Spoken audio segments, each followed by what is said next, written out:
Awesome. And we are live. We're live. Okay. Let's get the show on the road.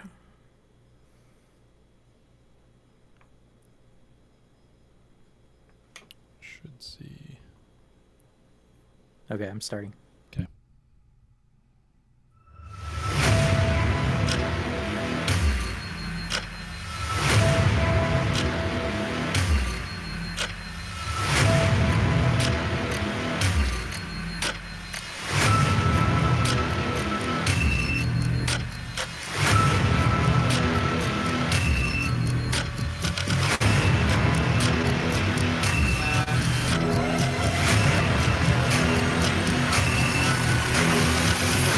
You are experiencing an Echoes of New Eden production.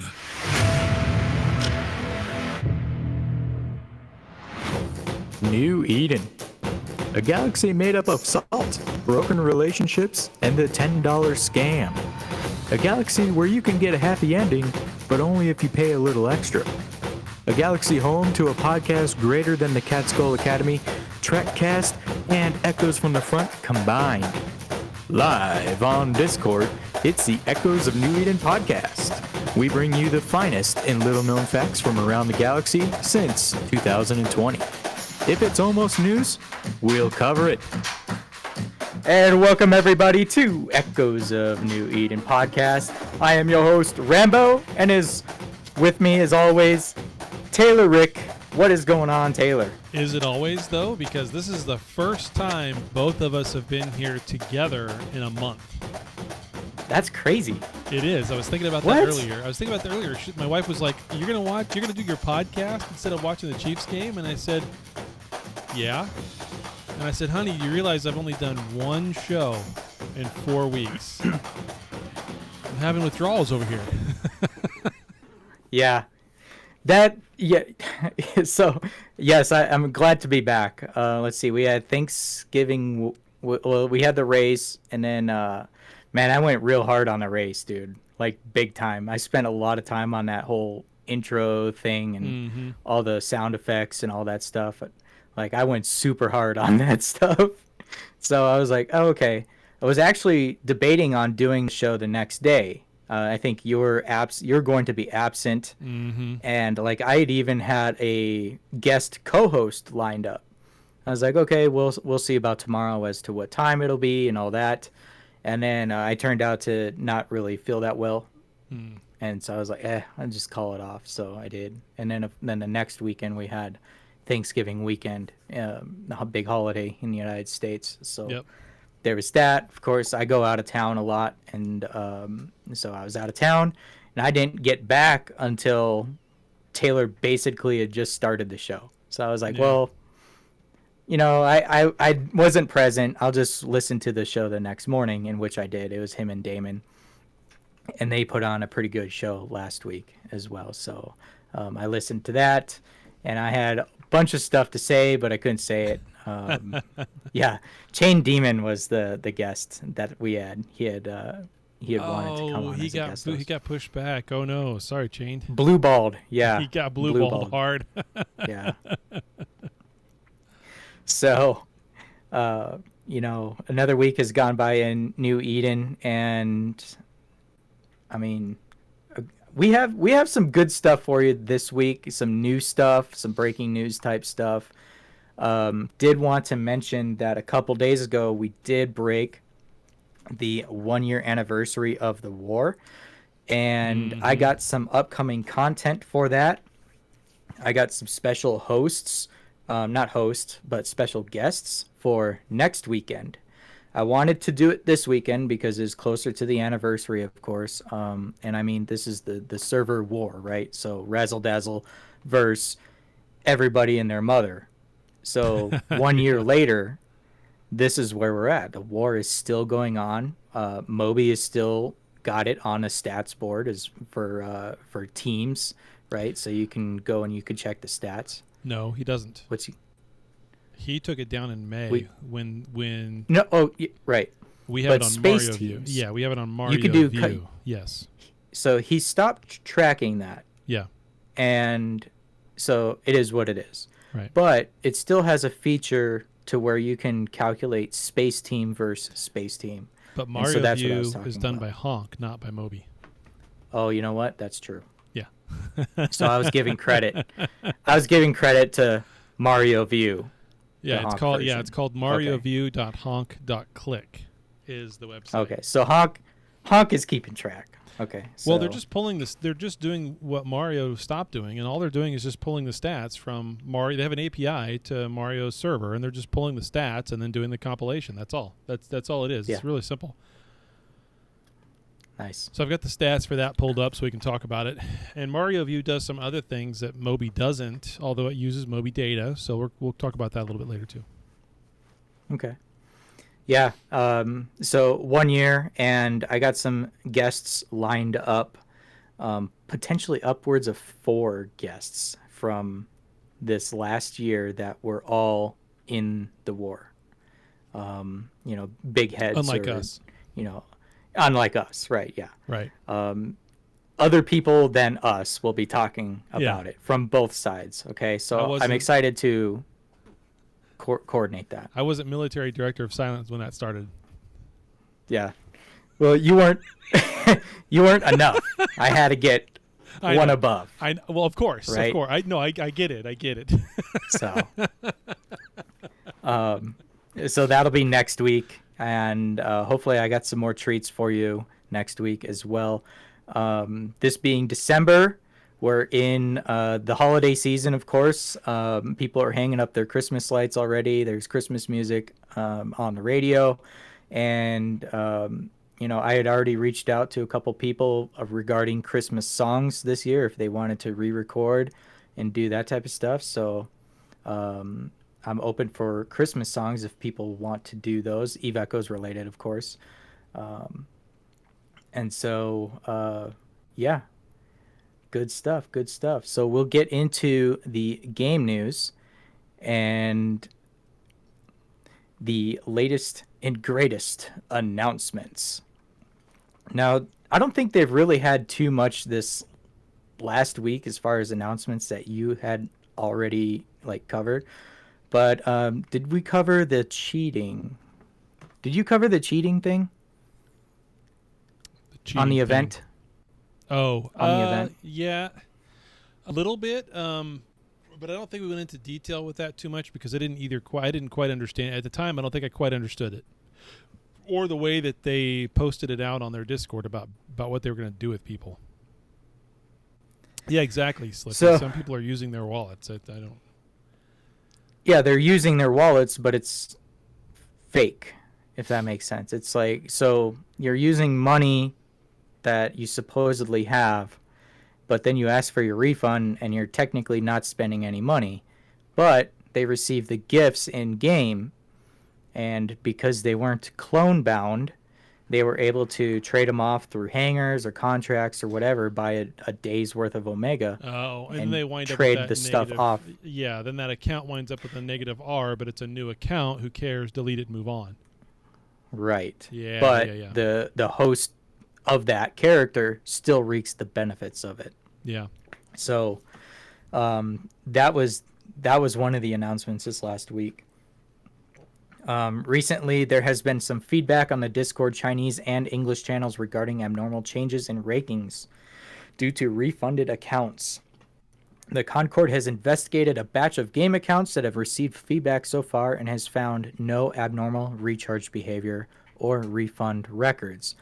So I do know of a couple people that were reported for this, but according to this, their investigation showed that there was no refund records, so they're clean.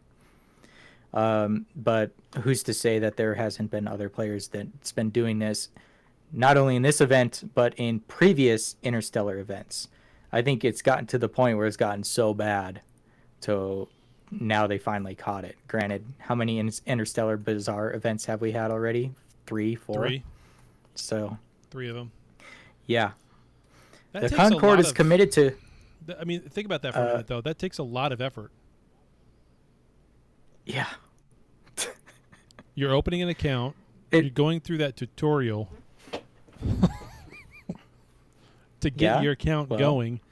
You're spending $4.99 to get it a regular Omega, not Duo Omega, just regular Omega, Supposedly. supposedly. Then you're dumping a whole bunch of stuff into it, and then you're in one transaction so that you can get a refund from Apple or Google, right? Because you can't do a whole bunch of transactions and track all that and get all that money. This is going to look weird, right? And so you're just doing something quick. And then trading it off is fast. I mean, how many times do you have to do that? Yeah, it's crazy, right? It's crazy.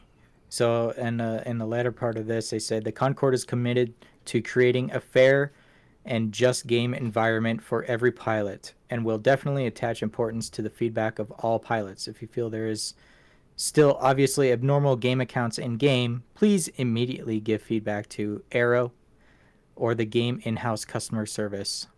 We guarantee that any account that uses illegal refund behavior will be severely and permanently banned. Okay. Well, I say that, but they say that, but yet there's still botting issues. In legalized So- voting. Legal and illegal. So I guess that's a so question. That's a question I have too. When we talk about botting, what does that actually mean? How far down that rabbit hole do we have to go for that to actually be botting? So is it a fully automated system that undocks, runs an anomaly, finishes that anomaly, grabs another mission, runs it, and then docks? You don't ever have to touch it? It does all of that, plus it docks you when Right. a newt or a red comes in. So it's scripted in a way to where it's able to do that and timed intervals, Okay. and it's got How many of those What's your question? features do you have to strip out before you don't call it botting anymore? well, the botting ones. Well, let's see. I would say the botting ones were in nullsec only, but I can do AI bot in nullsec to just do anomalies. So the only other thing would be is the docking when a newt comes in automatically. Well, that's where the legal one does not. The legal one doesn't care who's in local. It just says, "Oh, there's an anom. I'm gonna go do it," Right. and then it'll do it, Right. and then it'll say, "Oh, it's done. There's no more enemies in around here, so it's gonna go to the next one." So the scripting part of it is doing that, but doing it times 8 or 12 on your PC, all with, unison clicks. It's got Right. it's part of the script to where it watches a single pixel, and if that single pixel changes colors, it tells it to do a command, in which in this case dock, and then What if you're not doing so any on. of that? What if you've got, I don't know, 3 emulators running, and you're controlling everything on one emulator and you're mirroring it to the other 2? Is that botting? that's illegal, but I don't consider it botting. Oh, I know NetEase calls it illegal, but I'm saying where's the line here? Because if you can have an AI ratter, high sec, null sec, wherever, it doesn't matter, running missions after missions after missions, fully legalized, timed, it'll dock when it's done, all that kind of stuff, and that's legal, then why is running 2 accounts that you're running them yourself, but you've got a script to mirror some of your actions? You can't mirror all your actions, but you can at least, mirror the jump and the start this and all that. Like, where's the crossover there? Why is one looked at as just as bad as the full-blown, I'm watching a pixel on the screen and everything is going to go dock the minute something comes in? Because it's not a built-in feature in the game. You're using scripts from an emulator that an emulator is featured with to play a game that isn't designed to use that type of stuff for benefit, for the player's benefit. So that's the only really big difference. And if you're doing multiple, like hotkeys and all that type of stuff, illegal. So if NetEase ever comes out, because they've already stated this, if NetEase ever comes out with an AI mining core that does everything that an AI router does right now,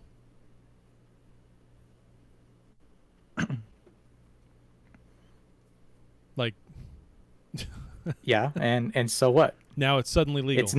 It's not docking when a neutral comes in. Yeah, and I'm not even going there. It's just not like, it's not retrieving his drones when a neutral comes in. It's not like aligning or anything. It's just going to be, oh, I'm mining, I'm mining, like it's having a jolly old day. I just think It there's don't care. Yeah, exactly. I guess what I'm getting at is there's some hypocrisy built into some of this, and I don't like it. Like there's With the legal. Yeah, with the legal versus the illegal versus the fully scripted. I'm watching a dot versus the mirroring of your mouse onto one emulator to the other and everything else. Like there's some hypocrisy built into it by NetEase, and I don't like it. I don't like any of it, and it doesn't make it clear to people what's okay and what's not. Yeah, the whole mining bot thing, I guess I could be swayed either way. I don't know. Every time I do mining, I'm out for like 5 hours at a time. So it's like it doesn't really need to dock because it's literally just sitting there for that length of time. It's not going to, when a neutral comes in, it's not going to start aligning and turn all your mods off and dock automatically. I don't care for that. And frankly, I don't even need it. So the only thing that would benefit is these satellite coveters, people in high sec.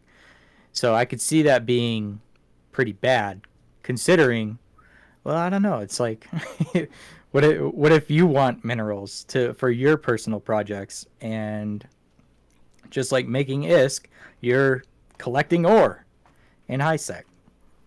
Granted, it's going to take a lot longer to mine the ores to the quantities that you want in low sec or high sec, but would it make that big of a deal? And okay, if you take that and you times it by 10,000, I could see that being odd. It's just, there goes the market, all that type of stuff. Slippy asked, how does the AI core help the scripts? Well, think of 3 emulators that are running on your screen. All of them are running AI. They're in high sec. Well, okay, yes, but if they're all in high sec, then you don't care. If they're in null somewhere, you're essentially botting at that point, and you either have to watch them and move them when someone comes in, or you have to add in only one more thing to that emulator. One thing. You don't have to make the entire script. You can just let the AI do its thing, and all you have to do is execute one command. And that one command is, does local count change? Mm-hmm. Right? So, yeah. And he's probably right about... I'm sure, Slippy, but it makes it easier. in... It makes it easier.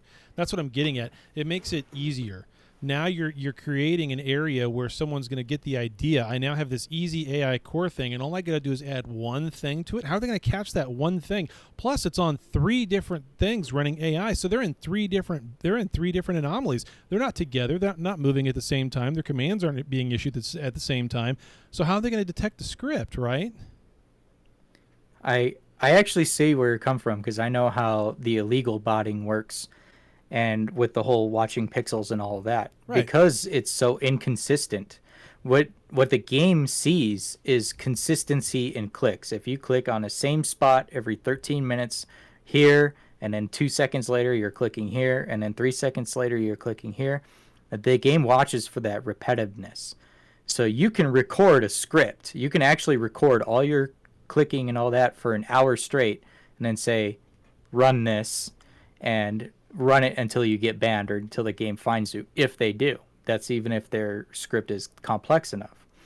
But take an AI core and then watch the pixel for local, watch it change color, and then bam, there you go. You have an auto docking AI core. But when you undock, then it's got to know to activate the the thing again and all that type of stuff. So yeah, that that can get pretty intense, and the game may not even see that either. Game may not even see that type. Yeah, it makes it harder. Yeah. I don't know. I just think the whole thing's a slippery slope, and I don't like it. Only because it's more inconsistent. That's the only harder part of it. Oh, I agree, Bradric. It was definitely intended on their end to increase their wallets. It was a very good, from that standpoint, it was a very good move for them to have some payable things that come into the game on a reoccurring basis that people don't necessarily bitch about. Nobody bitches about the wallet costs of AI, do they? As in the Tesseract cores or more of those little things they have to get for whatever to keep it going. The whatever they are, the timing and all that. Yeah, so anyway, regarding cheating, they care more about the illegal refund behavior. Yeah, they do. Because this has always been an issue. Like if you were to refund a pack of like $100 AUR pack, I'm pretty sure your account's going to get trade banned anyway, just right off the bat. Doesn't matter even if it was during an event. It would most likely get some sort of I don't know, PP slap, let's just say. So for lack of a better term, it's going to get trade banned or temporarily, banned for whatever reason. So I've heard of that in the past, but according to their latest disclaimer, everything will be permanently banned. Isn't severely and permanently like the same? Wouldn't you classify that as the same? Like that's the most severe ban that you can get is to be permanently banned. It's kind of like saying I'm going to kill you until you're dead. So that's kind of how. Okay. And they made a graphic for it. Exactly, Slippy. You're just gonna get doubled. So, remember back in the day when people were holding hostage pods? Oh man! And asking for what do you call it? ISK to let them go. What the heck is that word? I'm missing the word. But anyway, NetEase would find out about, and they would back charge them all the ISK. And so there's some of the first times I've ever seen wallets like in the negative billions, as they were taking that. Like that's a severe punishment. I guess permanent punishment. That still happens. That's happening right now. Actually, yeah, there's some folks that are holding a certain individual. They just keep him scrammed and webbed all day and all night. Yeah. So, yeah, holding him hostage. Yep. He can log off. It doesn't even matter. then, he's still there. So he logs back in. Ah, shit, I'm still here. He logs out. Yeah. All right. So then the only other announcement that they had on their, let's see, well, they had some prize winnings from Thanksgiving. So there's that. And then they actually had a Q&A this last week. And Taylor will bring those up and he will cover those. But noticeably, these were from late October. So they seem to be just over a month late on their Q&A for some reason. You would think that they would just skip the month and just catch up to whatever the latest is. But for whatever reason, they are providing us with Q&A from the end of October. Yeah, I don't quite get it. You ready for those? So go for it. Yep. All right. Here's the first one. With metals changing and some nanocores still being rare.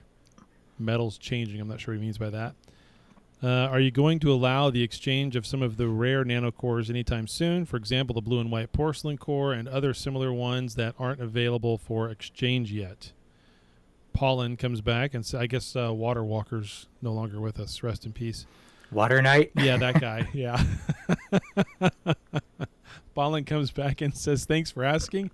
We understand your needs, but currently we are not working on regular Concord Pass nanocore exchange. Rare cores exchange may require a longer wait. Please bear with us. Yeah, they don't want to do nanocore exchanges. That just decreases the amount of revenue they could potentially get from these things. So I'm all for everything in this game being tradable, period. Everything. No clone bound. Everything's tradable. Think of how that would impact the game if that was the case. Big time. Mm-hmm. There'd be more money spent. I guarantee it. Because people would be going, oh, shit, you mean you're going to sell that for $3 bill? God, I don't have you know what? That's only $10 or whatever I need. $20. I'm just going to go do it and get it. Because then you can get access to it. You can actually get access to it. So people would be dumping money into the Plex market a lot faster. They would. Anyway.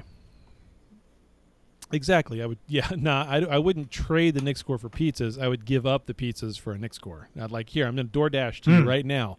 You trade me the Nick score, and you got a pizza there in 35 minutes. I'll get DoorDash right to your house.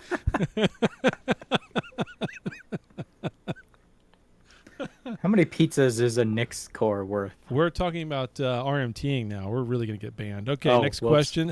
Whoops. No more Disregard that comment. No more KFC.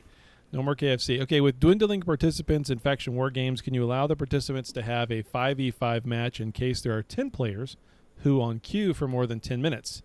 I really love to pew-pew ships and this sneaky pew-pew. And this is Sneaky what... pew-pew. There it is. And Sneaky pew-pew. and this is what I like Faction War games for.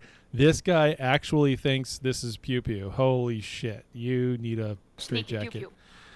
Recent queuing takes forever to get a match, and sometimes queuing for 2 hours with no match. This guy waited for, he's in a straitjacket. That's the only way you could make me queue for 2 hours for Faction War games. Hope you could do something about it. Thanks. Holy shit. Are people even doing Faction War games? That's ridiculous. I suppose that's why he's waiting 2 hours. Paulin comes back and says, thanks for your suggestion. We noticed a situation in Faction War games, and we have some improvements planned, including making the rewards in the LP store better and tweaking the matching and queuing system. These changes will be released in future gameplay optimization versions. We appreciate your patience and support. Okay, so we've had them say this before about Faction War games being updated, and they've never done it. Not yet. Messick loves Faction War game. Hey, Messick, I've also streamed Echoes to Twitch, so thank you very much for that. Maybe that was Messick who said that. I forget. I think that was Messick who said that. Or was that Monk? He says, screw you, Taylor. Yeah. Someone mentioned, could you imagine streaming Echoes to... And I'm like, yeah, I've done it. And they're like, oh, shit, sorry. Right. Right. Yeah. Next one. Just imagine streaming to Twitch. Which is what we're doing right now. Anyway. Snoop Dogg is going to beat us regardless. That's perfectly fine. Yeah, we've lost. We've lost the race. Snoop is going to beat us. All right.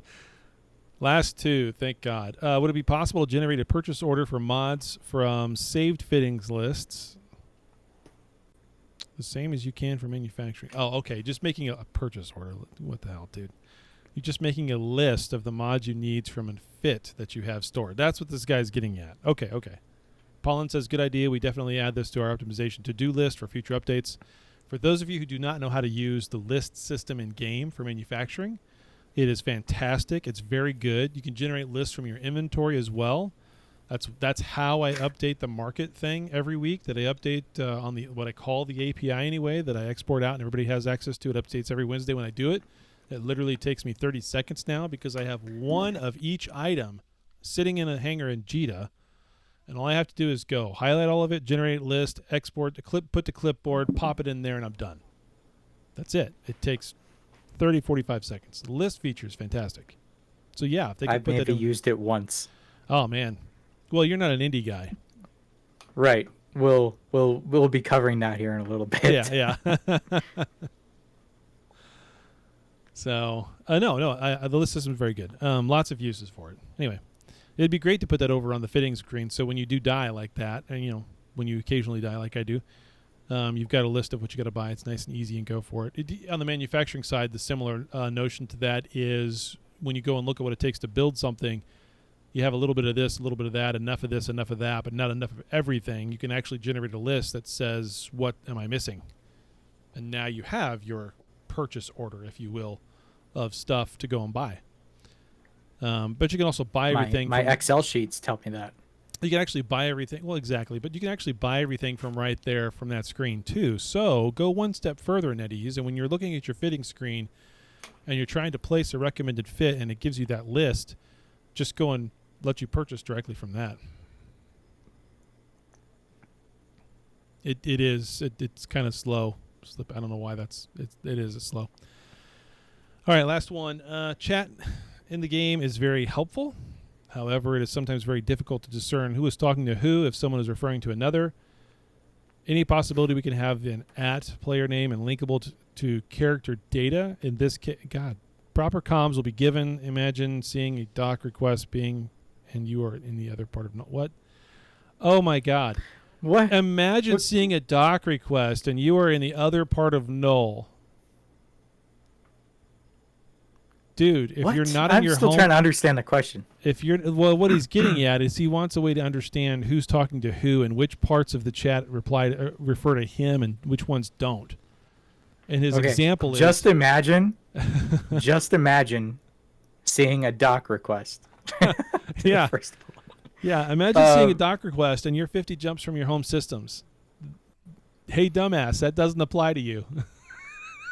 Any possibility we can have an @player name and linkable to character data. In this case, proper comms will be given. Imagine seeing a doc request message sent to you are in other part of null. So, as in confused. Link to your Discord account? I'm so confused. Yeah. Okay. I don't... Maybe he's talking about maybe pinging me or maybe like sending a bot voicemail to my phone to call my phone and say, hey, you're falling asleep in your carrier. You may want to wake up. This sounds like botting. An automated voice message, let's say. You're receiving an automated voice message from NetEase. Slippy, that's the first thing that would happen. You'd get an @everyone and help chat. Yeah. Wow. Well, just imagine the trolling that could happen there. I didn't even think about that. Exactly. Yeah.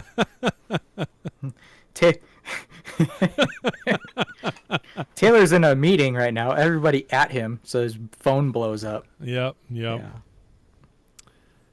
No. Pauline comes back and oh God. Okay. Oh God. Thanks for your suggestion right now. Okay, good. She does. Right now, there are some technical limitations to the chat channels in the game. We'll discuss the feasibility with our coders to see if we can realize this. They're going to say no. Too much effort. No. Maybe something Magic Bot can do. Oh, we're going to talk about Magic Bot. Yes. And why everybody's going to want their stuff bound.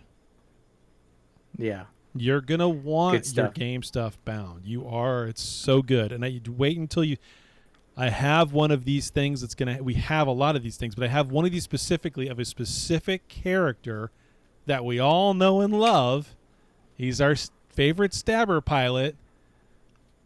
And I'm going to show you a stat that this gives you that's going to make you fucking laugh. It's going to be great. Okay. Patch notes. Yep, patch notes. They are done with the announcements, and so we had the patch notes that came out on the 29th, and there wasn't really anything big here aside from the adjustments to the Interstellar Bazaar and the whole cheating thing. They, of course, updated the market. They fixed a display issue for special effects on the Starbeat Nanocore under medium graphics quality. Ooh, okay. Fixed an issue where reverse engineering time for the flagship level Sinusero field generator was too long. I don't know because I don't build anything. Fixed an issue where unstable wormhole model might not display. They also fixed an issue where special ops battleships could not use some of the AI cores. And I did notice that I have a couple of the Black Ops battleships. So they released, of course, not this last week, but the week before. Mm-hmm.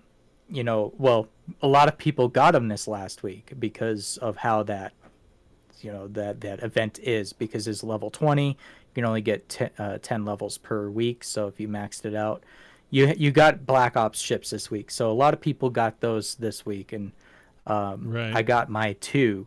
You know, I have to say, man, that Typhoon is freaking sexy. I fit that thing up, man. Yeah. Times 2. Yeah. So, I've got a you know, I got one, and then I got a backup one, plus SRP, right? So, but I was looking at the cores There's no available SRP for it. those. What? Hey, There's shh, shh.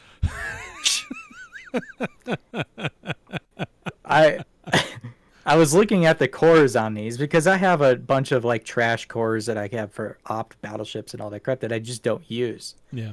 And you know, the Ascension one doesn't, you know, granted it's good for the Typhoon or Typhoon 2, but the Special Ops Typhoon uses cannons, and that's what my main character is skilled in. So, yes, I like the cannons, but that Ascension core doesn't realize that the Special Ops variant has cannons on it, and so it doesn't do the role for stat attributes to incorporate cannons. It thinks it's all torpedoes and missiles when it's not the case. So the only core is this latest one that will actually roll stats that you want for the special battleships. It's not just the Typhoon. I just use an example. Yeah. But all the special battleships that have released are like that. So. So, I like the Typhoon. It's my favorite out of all of them, simply because you can do cannons and you can do missiles as well. Right? It gives you options. However, I've learned something about the Scorpion this week that will probably make people think a little bit. So, Scorpion has E-War bonuses, and you've got a core out that has some E-War bonuses on it as well. And if you put the missile guidance jammer in your mid slot, then you have the right rolls on your core and you have a good GU. You can literally make the missiles have a negative 100.5% flight time. They don't move. That's a very high-end missile guidance mod. But the stat literally says negative 100%. So they have no flight speed. So is that like as fast as you can blink, or are your guns just not shooting? No, their guns. I mean, you're disrupting their missiles. Yeah, I don't know. Yeah, okay. You're disrupting their missiles. Their missiles have so zero flight you're time. Plugging their tubes basically with your they fingers. They just blow up in the tube. Yeah. Yeah, they should just blow up in the cargo. That'd be hilarious. That'd be hilarious. That would be your great. guidance disrupted. Well, so I don't know. It says that he killed himself. It's that's. I mean, now again, I look at those ships and I wonder how fast you're going to try to get in and out. How long is E-War really going to be effective for you to begin with? But man, that's because when I first looked at all 4 of these, I said, okay, great. We're going to have a Typhoon that's going to have our range. Either we're going to fit it for range or we're going to fit it for up close with torpedoes on something big. Max Alpha, screw the cannons. Look at a Dami, and it's going to have remote reppers in the high slot, right? That's your Logi, and it's going to be armor-based. The whole thing is going to be armor-based. We're going to have armor links if we can put armor links on them. Can we? I thought maybe I looked at one of these and you can. Because you can't do a Guardian bubble on any one of these, but I think you're pretty sure you can put an armor link on. Maybe not. Nope, I did. I did try that. You can't put it on the Dami. So anyway, but you can still have remote reppers in the high slots for the Dami, shields or armor or whatnot. And then of course with the other 2, you just go max damage on them if you have them. The Geddon, and there's lots of drones when you start involving both the Geddon and the Dami as well. So obviously Bombard. If you go with the implant on that side of it. So, I don't know. There's a lot of different options there. But the more I thought about that, the more I just went back to, well, how much time? How much time do you really going to be on grid with these things? And does any of that really matter? Does the Logi stuff matter? Does the E-War stuff matter? You're not going to sensor damp a carrier. You're just looking for max alpha. Get in and get the fuck out. Yeah. That's what I always go back to.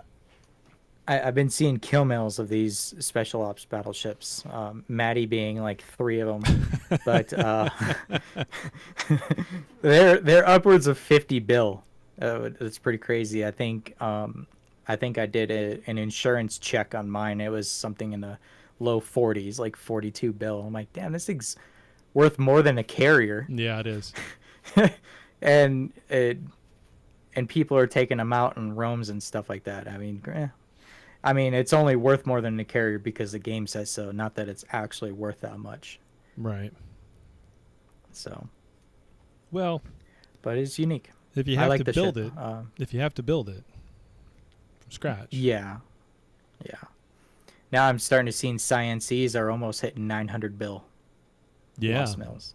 Yeah, they're crazy, including. They're just a hair short. If you get a really blinged one, it's probably over 900 to a T. So, including this one right here, who's my favorite. Continuing to go up. You're probably going to post the one that I just saw earlier today. Yep, there it is. I like seeing him die. Yes, and WX. WX gives me flashbacks from Golden Horde Alliance, and so I just don't like thinking about that system, but that is in the past now. Rest in peace, those corps. But yeah, Scorpion, we got one on the insurance here, 25 estimated market value. I don't even think that's fit. I think that's just for a hull. Chained, if that's fit. I don't think that's fit. Yeah, that's fully fit, he says. Fully fit. Wow. 25 seems low. Well, so, I mean, it is still it's a battleship, right? So its IP and all that is still different than if it's a carrier. Sure. So. Well, estimated market 25. Yeah, I don't know. That does seem low, doesn't it? That seems kind of low. Yeah, I checked mine like 3 nights ago, and it was a 42. I'm like, damn, I'm gonna go try some small anoms with this thing. Oh, can I put a core on it? Yeah. Oh yeah, B types too. Yeah, that would do it. B types and T4 rigs definitely put you over a 50 burger right there. Okay. Yep. Good deal. So that was the latest in the patch notes, and player support news, Discord announcements. They didn't really have that much there. Now, I don't think too many people are really following along this exploration log that they've posted since Thanksgiving. Let's see, 11/28, they started doing this whole exploration log by Keela. And there's this channel that starts a thread on the Eve Echoes Discord and gives you some lore type stuff and gives you some questions, and you can react to it. And I think at the end of the day, you get probably 5,000 SP if you're chosen, if your answer is correct, or if you're chosen as a winner of it. I don't really see any special benefit other than some SP coming from this exploration log. I think I tried doing... Like, I reacted to it once, and then I was over it. Like, Taylor, you probably don't even see this channel, so as we found out earlier. Yeah, for some reason I don't see certain things on that Discord. It's weird.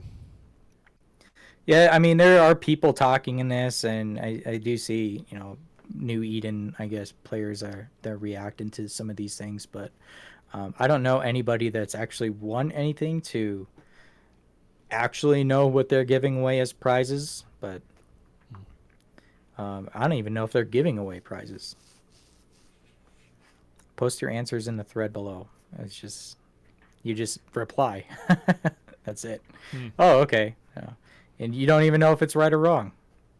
Anyway, so I'm sure that they'll continue doing that. It's probably all part of their whole Discord activity thing, is trying to get more people engaged with that, as we all know.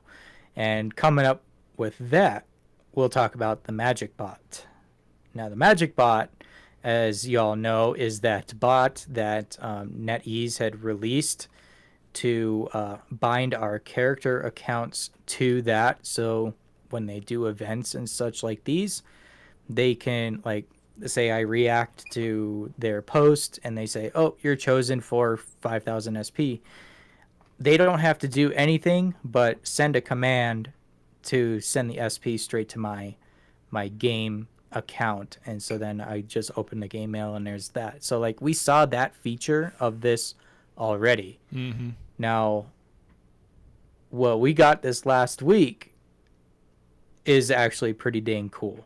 And I know a lot of people were hemming and hawing about not binding it for privacy issues or whatever. I get it. But with this next feature that they have coming out, they gave the content creators a private channel to be able to test this. And Rick, I'll give it to you to break the news on this one. Yeah, so this is great. I'm going to start by sharing mine and Rambo's. And so when you have the Magic Bot bound, right, from your account, from the account you're logged into. So let's say you've got 3 different accounts on one login. Depending upon which one you're in at that time when you hit this and bind it, then you can actually bind all 3 of them. So I did one with when I was on Taylor, and here is what it looks like when you do this. You run a profile test on this thing on the Discord for once you're bound, and it pulls back this data. I was currently in that ship, docked, so it pulled up my name, my UID, my tech level, my corp, my skill point total kills I've participated in. I think that just means I've got the kill mail, like that's it, because obviously I've been in a lot more kills than 80. Right. But I've only gotten 80 kills, not very many. That's extremely low for a 3-year-old player. And I'm not even an indie guy, but I've got 1,082 on the industrial, 1,082 completed. I don't know if that's reverse engineering or if that's just builds or what. I don't know. I would imagine for me that's just builds, because that's not even my main builder account anymore. Then I got Rambo ran his, and we see this here. 185 kills. That's better. 121 industrial manufacturing. So Rambo is not an indie guy. Definitely not.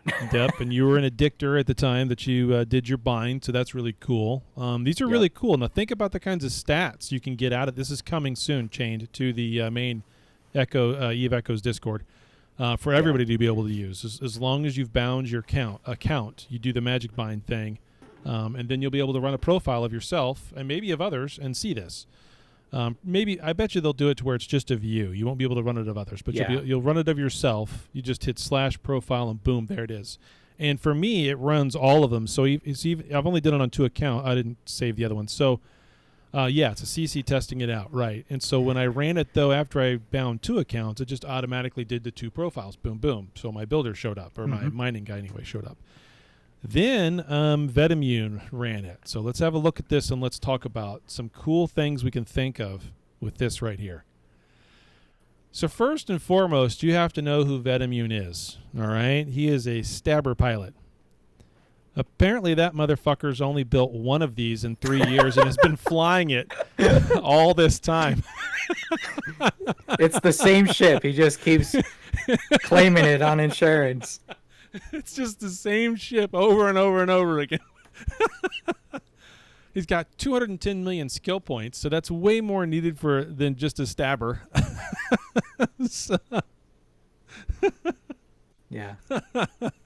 He's got a lot of skill points, Slippy. Yeah. He has got a lot of skill points. So I've heard he's got a hell. He's got enough skill points to fly that stabber and a hell. So good for him.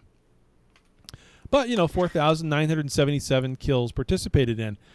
This is a great stat. I want to see these stats on... Yeah, look at that. There you go. I'm nowhere near that. As you can see in my stat, I'm only 171. Right. When I first started this game, I wasn't maxing out stuff. I wasn't intending to do any of the things that I was doing now. So, I didn't min-max from the very beginning. In fact, I didn't start min-maxing until a year in. I don't even think I got Omega for the first month that this game was out. So I was already... Yeah, I just had the regular... I didn't have Duo Omega. I just had the 499 Omega. So, yeah. Sucked. Anyway. That's probably what I did for a while, too. Yeah. So, but it brings up an interesting conversation you can have about the total kills. We can now get a number directly from that's amazing, chain 232, and you need it for what you fly, buddy. Who's got the highest total number? Right, we'll be able to see that direct. Obviously, we can kind of compile that some way, see that maybe with Mario View or Mario Bot, but I don't think it's just there nice and easy. This is nice and easy. And if they can pull those kinds of stats, what other stats can they pull and put onto those cards at any given time, right? So I'd love to see more of this. To me, guys, what this tells me is this is the start of the blurring of the line of things in game, things on Discord. Because there's a lot you can do here. You can pull this kind of information at a drop of a hat off the servers. I like it. I like it a lot. Yeah. So to clarify again, this is part of the Magic Bot that you would have to bind your Discord account to your player account in the game using this. And we were provided a / command to be able to pull this info, and it did it basically right away. It makes this card for you to present and share. It even gives QR codes for, I don't know, somebody's going to scan them for whatever reason. I don't even know what they go to necessarily, but it gives interesting stats, and it really does give insight as to the things that they're trying to do with this bot. Not only what it can do so far, but when this initially released to the content creators to test out, and yes, we did have permission to talk about this. They actually want us to talk about this, by the way. Yep. You know, looking at this, I was like, holy crap, this thing is freaking sweet. You know, Taylor did his, some of the mods did theirs, you know, I did mine. It shows all your characters that are bound to that account. You could share the cards. Like I shared mine in my corporation Discord. I said, hey, look what's coming. You know, for those people that have bound your accounts, you can look at this type of stuff.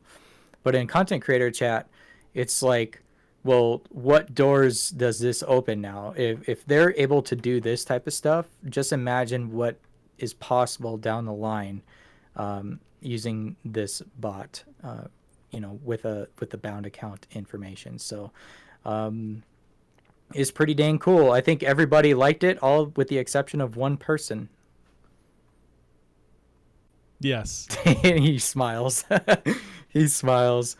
But you know, Captain Benzie had decided that he wanted to chime in on it. Oh, God. And not only, well, okay, so first of all, you can choose to either choose to have this as a public image, like in the chat where everybody could see it, and they have a / command to where it's hidden, so only you see it. And I have a feeling there's people that have done that in this chat. Obviously, there's people that have done that. Sure. But I don't even know if he's done it, right? But he did have some words to say about, oh, I see you're doing this. Why not you make the game better? You know, something along those lines. And that drew in a little bit of salt, and quite entertaining, actually. Quite entertaining. It's quite funny. Yeah. I was questioning as to why did he even he felt the need to make a comment about it when he hasn't been really relevant in anything Eve Echoes related in weeks, potentially months. And all of a sudden, out of the blue, they're like, hey, content creators, check out this new feature with the bot. And then he decides he wants to say something. I'm like, where did this come from? And why? Like, nobody wants to read that. I even actively sent a message to Cartley asking her, why is he still in that channel? Why is he still a content creator? He shouldn't be. He is actively advocating against the game. He's dismissive of everything that he does. Why do they want him as a public face or a content creator for the game? And her response was, we don't. She's working on it. So, well, I mean, I don't know what else to say. Yeah. So what else can you do? It was highly favored. It was highly favored by all the content creators and the mods, minus one person. So think about this too for a minute. If you can run a / command on Discord and instantly get that level of information, that is not only just text, that is graphics, right? That is the ship you're in. So like for Mario, he was in a Vindicator, right? So it pulled in Mario's name, it pulled in his ID, it pulled in the ship he was currently docked in when he bound the account. Okay. So that was stored somewhere. It pulled in his T10 level, his current skill points, his current kills, his current manufacturing numbers. It pulled in all that data. Why the hell couldn't you run a slash command, slash TRIT and get the current estimated value of TRIT on the market? Why couldn't you do that for any item on the market? Who's to say you can't? We can't now. I understand, but I'm saying, if to me, the step from that to that is exceedingly close. Like, that is not a huge, that doesn't sound difficult. That doesn't sound like a big, difficult thing to do. So, yeah, this is what I mean by the blurring of the game towards, maybe we get an API. Yeah, maybe they hired a new guy and he's good.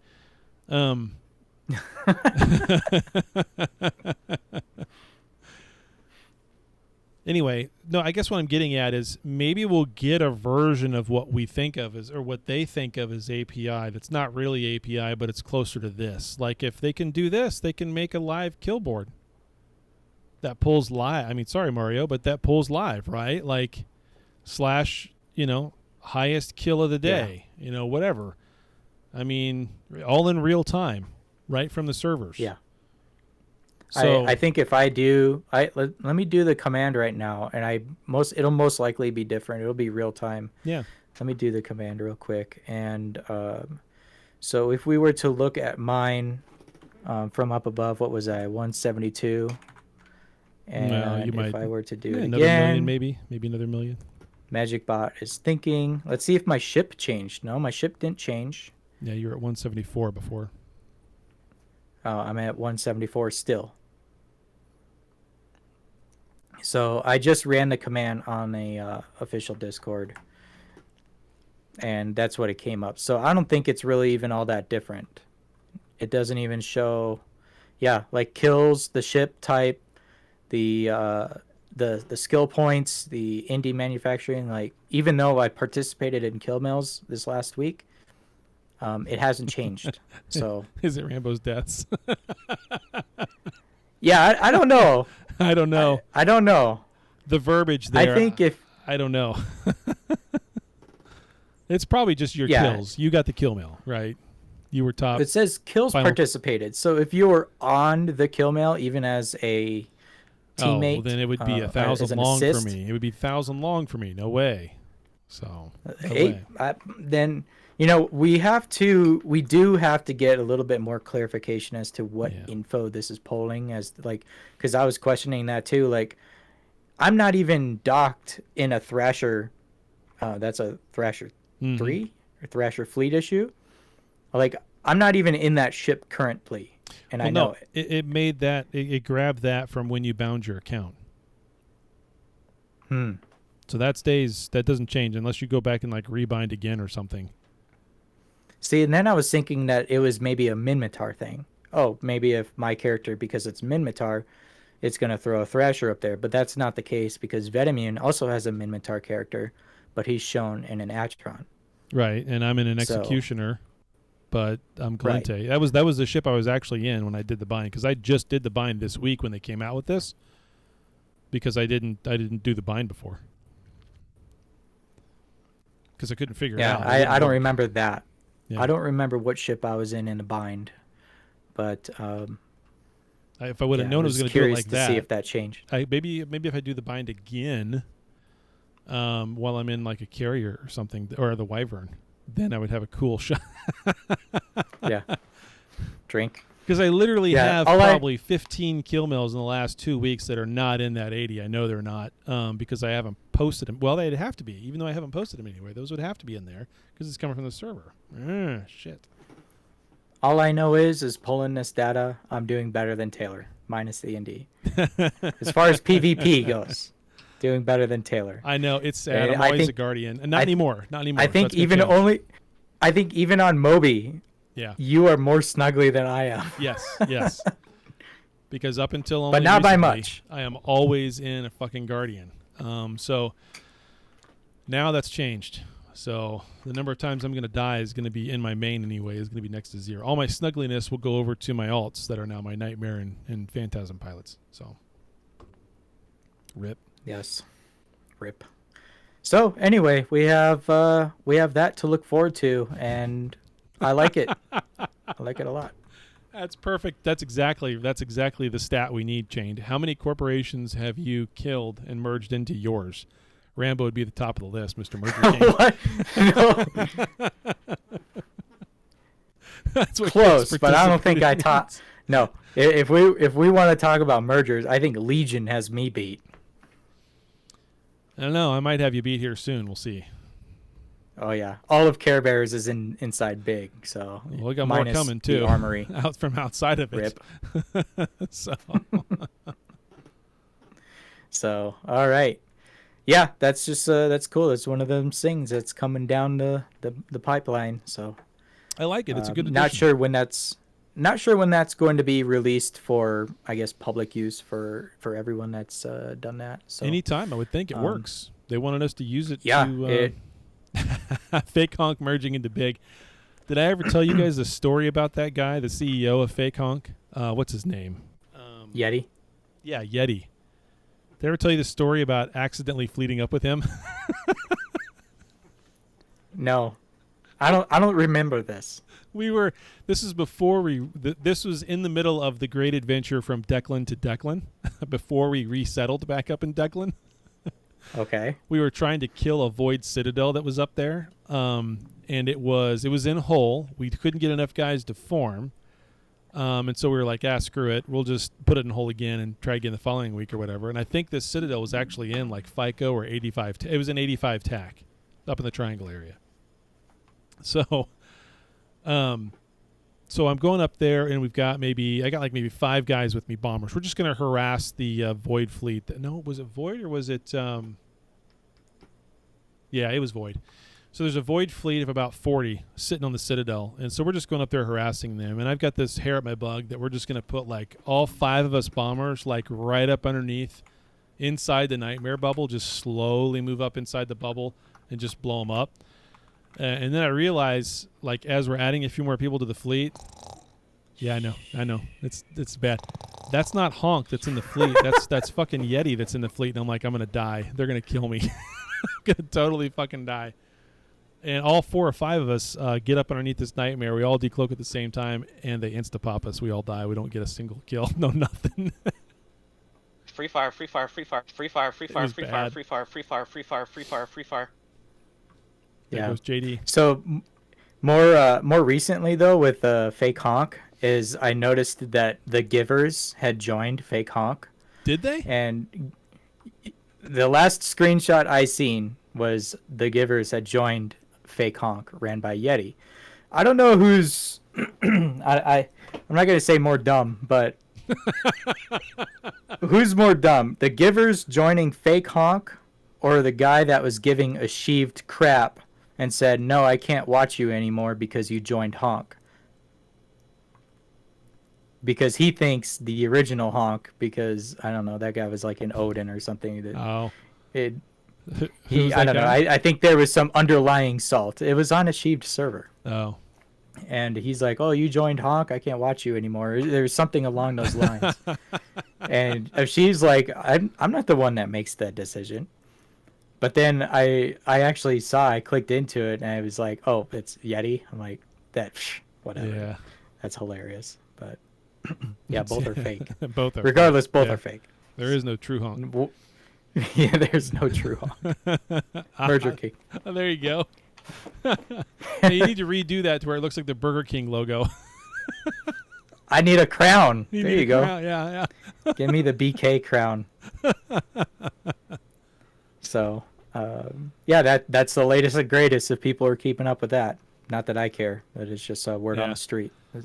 Stuff that I come across. That's interesting that the Givers went over there. I mean, God, the guy that runs the Givers, not Freedom Load. I know he's a CEO. Freedom Load's a nice guy, but that other guy that's in there.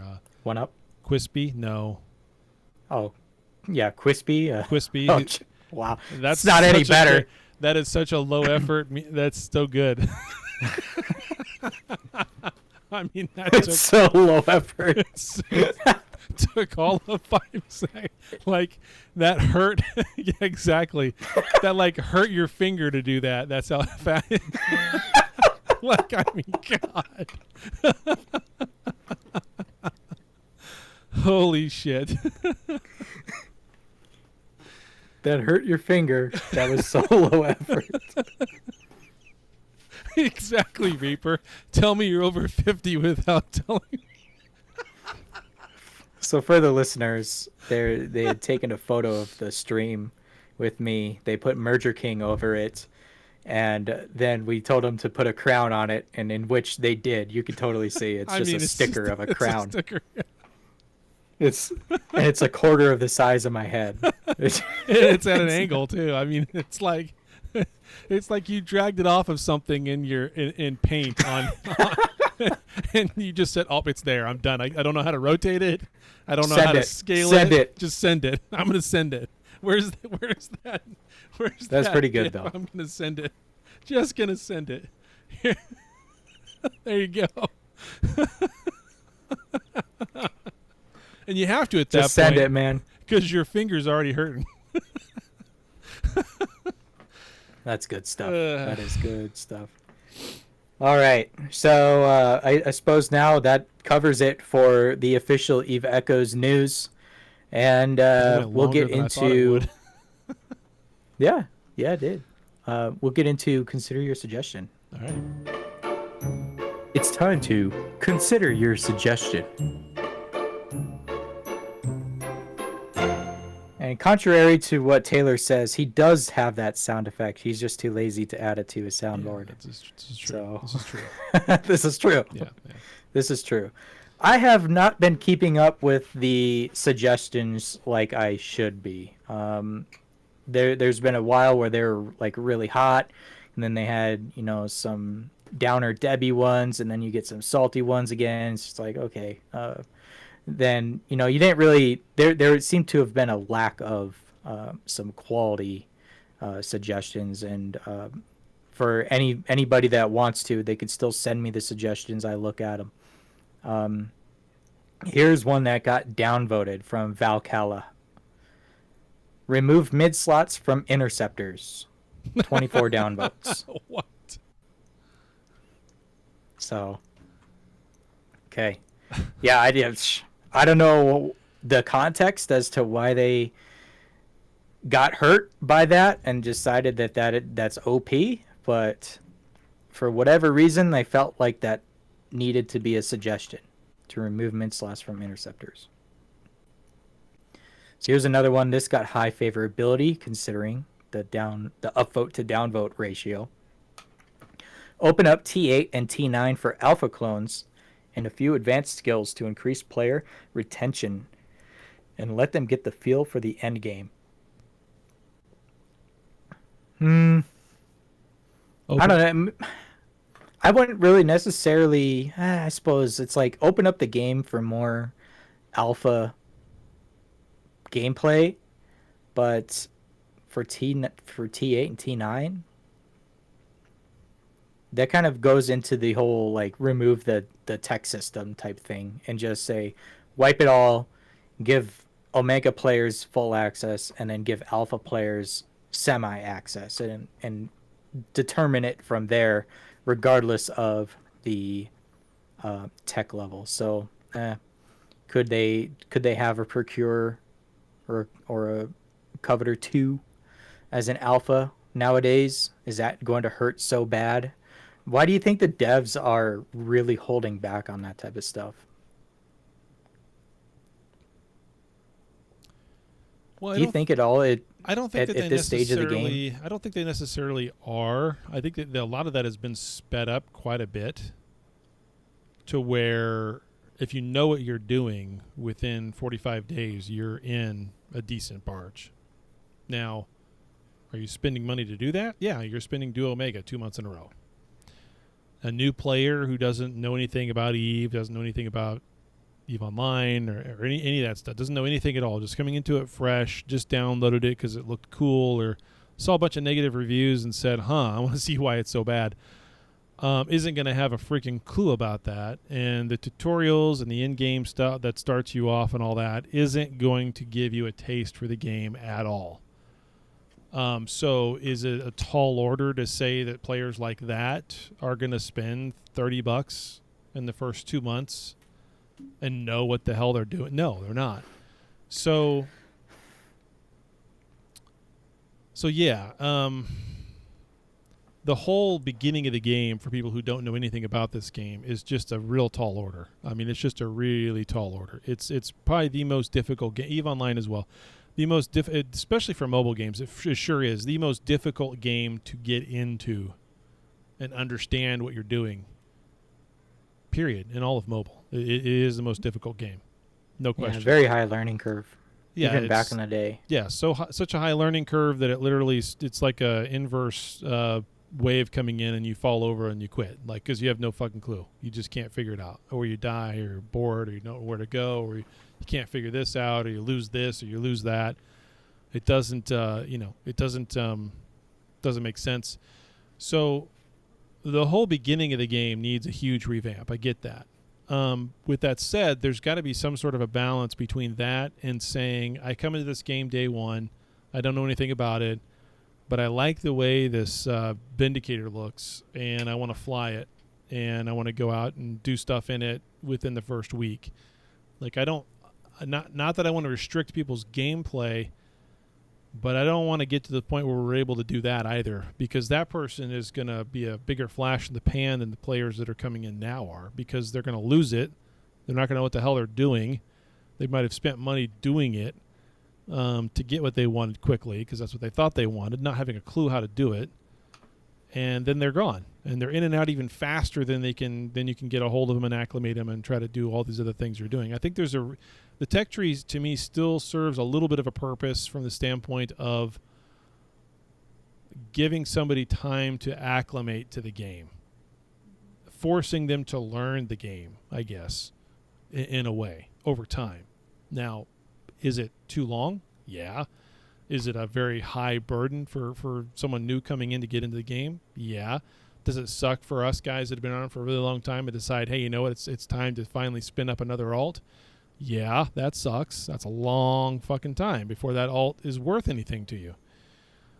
So there's got to be a balance there, but I don't know what it is. I know that's one of the things that we're going to do later in this year. We're going to talk about the kinds of things that were supposed to come this year from the devs, what they delivered on, what they didn't deliver on. But I recall that Skype call that we did late December last year.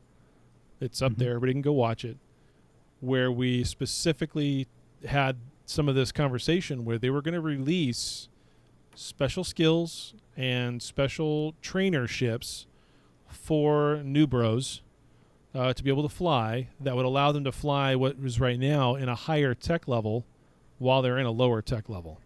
And they haven't done that yet. So I hope that's still on the roadmap for them to do. And I hope they do it in a way to where that's only available to those lower tech levels and not necessarily available to the T10 guys. But what we do know for sure is the tech system itself, how fast you can progress, all that may change. But the fact that there is a T4, T5, all the way up to T10, that is never going to change. That is like a hard-coded thing. They've stated that over and over again. The amount of stuff they would have to go through to change that, they're not going to do. They're just flat out, it's just off the table. So there's always going to be a tech level. And the other thing I would say about that, too, in the beginning of this game, that tech level was brilliant. When everybody was starting at the same level, you talk about a huge spur of activity once people started to hit.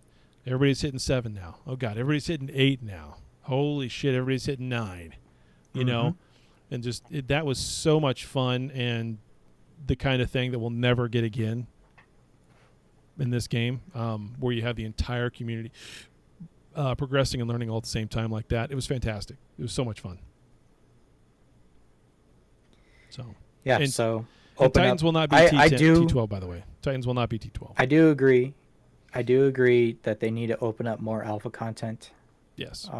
Just for those players that are maybe free to play, are thinking about, getting, maybe they are thinking about getting an Omega program and playing that way. But I don't know. It's one of those things, right? So continuing on, I just want to go over a couple of these, and here's another couple that I've picked out. These are some quality of life changes, and maybe Taylor, educate me on this one. Add a save option for implant fittings. Had GUs. 17 upvotes. GUs. Yeah. So that's what I was thinking. yeah. I mean, what else other than GUs? So do those not save? Like when you take your implant off to a different one, so say like I have a mining implant, and then I take that off and I switch it over to Barrage, do I have to reactivate GUs or re-equip GUs? No, when you put a GU Or do they into save your implant, already? it's already no. If you let's say you have 3 different implants, and you want to use, it doesn't matter which one of those you use. If you want to have a GU for your afterburner, you have to have it installed in the one you're going to use. And then if you're going to move from one implant to the other, and you don't have that same version of GU for your afterburner, you have to uninstall it from one and install it into the other. I think what people are getting at, because we have so many different GUs now, and we have so many different ships that use I might use the pulse crystal implant for a Phantasm, which means I have to have the GU in there for the afterburner. But if I'm going to use pulse crystal on my Executioner Interceptor or a Succubus, I'd still have the afterburner. Maybe on the Executioner, though, I need the GU for the micro warp drive. I think what people are getting at is, with so many different GUs, so many different implants now, and so many different ways to use the same implant for 2 to 3 different chips with different fits, they want to have a way to have the same kind of fitting management you would have on your ship as you would on your implant.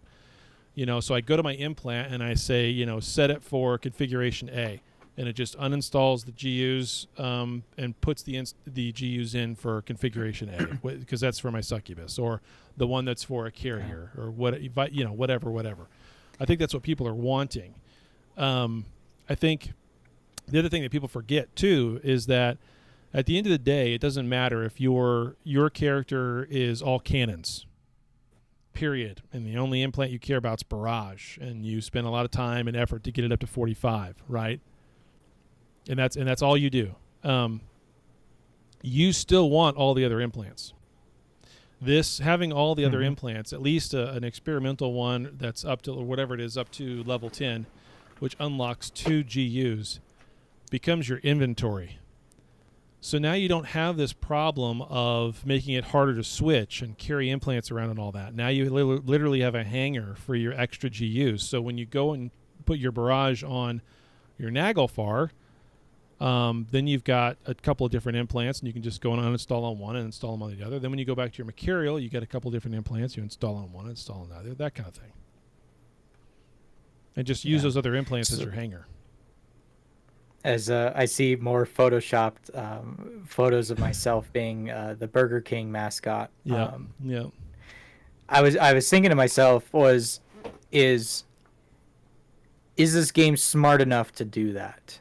Then I kind of contradicted myself a little bit, and I want to say yes, because when you change your ship, you get a little dialogue that comes up that the fitted implant does not match whatever, right?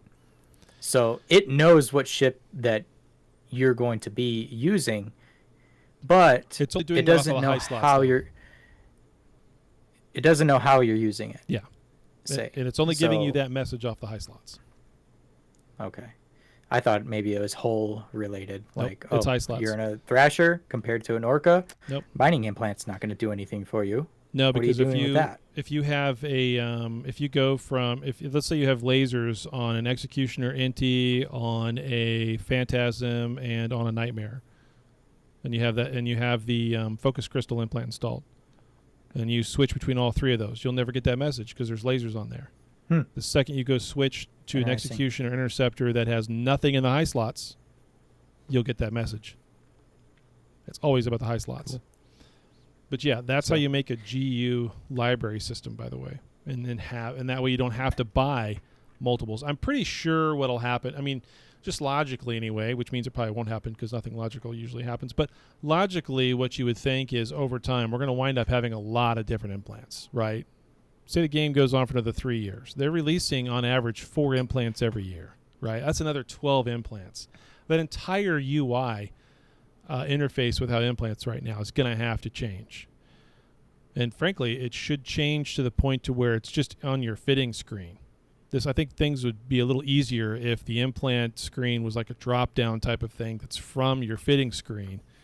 And then you could do your GU swaps right there while you're looking at your fittings, and maybe that would make things a little easier. Or you just have them tied. Like, say I have a default implant with these GU already installed in it, tied to this fitting on this ship. And it just does that automatically. If they can do AI, for God's sakes, they can do that. So, yeah. So I think that potentially could be a quality of life change if they do decide. yeah. And here's another one. This one is one that I've personally have experienced and is, probably a lot of other people. The saved fittings should also save the HUD icon and weapon stacks, etc., and can be restored when switching between saved fits. So, now, how have I experienced this? If, say, I have a Maelstrom that I use on my iPad, and it's fit the way that it is, all that. I log into my phone on my same account. I undock that Maelstrom, and then all of a sudden now all the fittings are all jacked up because that's like the first time I've ever undocked that ship on my phone. Now the weapon, the stacks aren't the same. They're out of position, whether it's on one page or the second page, all that. So like I have to redo it, but I don't remember, like, is it the same as on my iPad or vice versa? Is this going to work better for my phone? Whatever, right? But that happens to every ship. If my carrier on my phone is fit a certain way and then I log in to my iPad and I use the carrier, then the special mode might be on page 2. Yeah, I don't know. yeah. It could be on page 1. I don't know. It's just one of those things that you notice. Mm-hmm. Maybe it's not so much of a big deal, but maybe it's saving the inconvenience of having to. It's like, why is it device specific? Why couldn't it just save the ship as is in the station? Why does my device, when I switch devices, change how the stacks are of the ship that's in the station, if that makes sense? Screen I don't know. resolution, something, I don't know. Because I notice it too. So say like I had a kill mill. So say I lost a ship, then I refit it on one device. I undock it with a different device, then all of the fittings are, spread out, not stacked on separate pages, all that type of stuff. Like I have to reset the fitting how I wanted it, especially after it's been refit. So you have to do that per device too. So if you play on an emulator too, Yeah. then like I have one account, I have it on my phone, a Fire tablet, and I can access it from an emulator. And all 3 times, if it loses a ship, I have to fit it 3 times. If that makes sense. I don't understand the fitting it 3 Well, times. I fit it once, but no, then when I move you from fit one to it the once. other, you see it in different places. Yeah, And but I then you think have to move the Nesiful's stacks and all actually that, onto yeah. something there when he said memory, because there's a lot of things in this game that when you're running it, it's pulling from the server. But there's a lot of things in this game that's stored locally on your device and on your device only. And where that stuff is on the screen and how you've got it laid out is likely one of those things. It's saved that way on your phone, but when you go to your iPad, it's never loaded that before. So just throwing them in there until you fix it, until you put it the way you want it to. Sure. Now it's stored there. Yeah. The maps are actually the same way as well. So I noticed this a long time ago because of Fulmination server, which we have that back now, which is nice. I haven't tried it yet, but it just showed up after the update. If I go into Fulmination and I look at the map in there, the first time I pull it up, I got about a 90% chance of it looking like the map in the actual game. But then closing out the map, opening the map again, or closing out Fulmination and then opening up the map again, it looks like the Fulmination map, which is some sort of snapshot they did from like a month after Citadels became a thing. So people are in really weird places and nothing has a Citadel almost. Then when I go back over to the main game, the first time I open up the map, I still see the Fulmination map. Yeah. Until I close out of the game and load the game up again. And so like there's this memory override of when it pulls from the server, when it doesn't, what's local and what's not. It's kind of goofy. Yeah. I remember that the first time that happened to me, where I went to Fulmination and then I came back into my home system and my corp logo was not on my home system. And it was of a random corp I'd never even heard of before. I'm like, when did our Citadel get in Tosis? Like, how is this possible? Is anybody else seeing this? No, it just turned out it was me. But it's Fulmination breaking our games. So, yeah. Okay, yeah, that's a good point. Yeah. Also personal problem. Yeah. But yeah, you bring up a point that you didn't cover last week. I mean, it's not the end of the world or anything, but when the big update was implemented, all the content creators lost the Fulmination access for whatever reason. It was wiped off of our splash screens, so we weren't able to switch between servers. And I noticed it right away because I see it, you press start and it's like you see it, Yeah. I'm like, oh, I don't see it. So what happened to it? Of course, I chimed. I was like, hey, we don't have access to Fulmination anymore. It was already noticed and brought up to the devs. And then it was like a couple days ago, like maybe mid last week, it just reappeared for us. I haven't tried it either. I haven't really had a need to go over there, but I got stuck. Just another one of those things. I got stuck in a heavy fighter on the end dock of my Citadel on Fulmination. I wonder if that's been corrected because I couldn't dock, I couldn't move, I was just like totally screwed. So for whatever reason, when you're conjuring up ships the way that you do over there, I typed in one number wrong, and it brought up a heavy fighter, Cyclops heavy fighter, offensive heavy Cyclops, as a ship instead of an actual fighter, and it let me get into it. And I'm like, this is fucking hilarious. I'm going to undock and fly this thing around and take screenshots. And as soon as you undock, that's it. You can't move. You can't dock. You can't nothing. It totally borks it, and then it's like, shit. So maybe that's fixed. I don't know. We'll see. It's kind of a funny thing. Okay. So I had told Taylor before the show I had a couple surprises for him. So the person who gave me the first one is not in the audience, though I do know he listens to the show. So I added it in as one of the commercials during our break here. So we're going to jump to a quick break. And then when we come back, I got another surprise for you. Oh, boy. Taylor.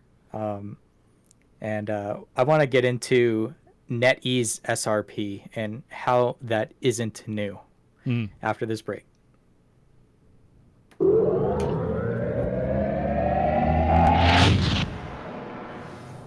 HSL is recruiting for new and veteran members, living the high-sec life with none of the null-sec drama and politics. High-sec life is in need of pilots for mining, corp industry, PvE, and future PvP. We are a corporation on helping each other and others in need while growing the corp. We specialize in PvE, running high-sec island lab fleets, doing industrial activities, and have plans for future PvP activities. Join us today by searching for HSL in the search for Corporation page in game. Come live the high-sec life with us and apply today. You've reached the age where you've learned a thing or two. This is the age of knowing what needs to be done. So, why would you let something like premature announcement syndrome get in your way? Isn't it time you talk to your doctor about Pasagra? 20 million EVE Echoes players already have. With every age comes responsibility. Ask your doctor if your brain is healthy enough for announcements. Do not take Pasagra if you take nitrates for chest pain, as it may cause an unsafe drop in blood pressure. Side effects may include headache, flushing, upset stomach, abnormal vision, and common sense. To avoid long-term injury, seek immediate medical help for an announcement lasting more than 4 hours. Stop taking Pasagra and call your doctor right away if you experience a sudden decrease or loss of vision or hearing. This is the age of taking action. Pasagra. Talk to your doctor. See if America's most prescribed PAS treatment is right for you.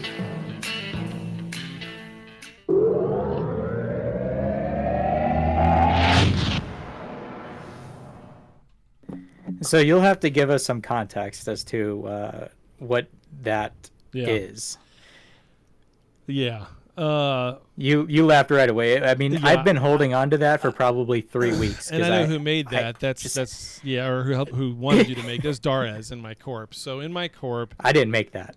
Okay, so maybe he made the whole thing. So anyway, somebody made it and sent it to me. Yeah. So in my corp, I've been a CEO now for almost 3 years, 2.5, and I fly at the speed of Rick is what we call it, okay? Because I make a decision, and that's the decision, and that's what we're doing, and before anybody knows it, we were doing it, and it's done. Like it's very like a lot of the times in our corp or my corp, and it's the same way even now with Kawari. Like she's kind of slowly acclimated to my way of thinking with this. So a lot of the times, though, everybody's just kind of doing their thing. We have this overall stuff that's going on in the background, nothing crazy, but everybody's doing their thing. But then instantly when there's something that I think needs to get done or a special project that we need to really focus on, and I get everybody on board and focused towards it, it's like everything turns in a dime and we tackle that project and it's done.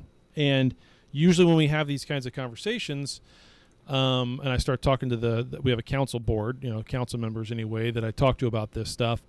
We'll be I'll say, here's what we need to do.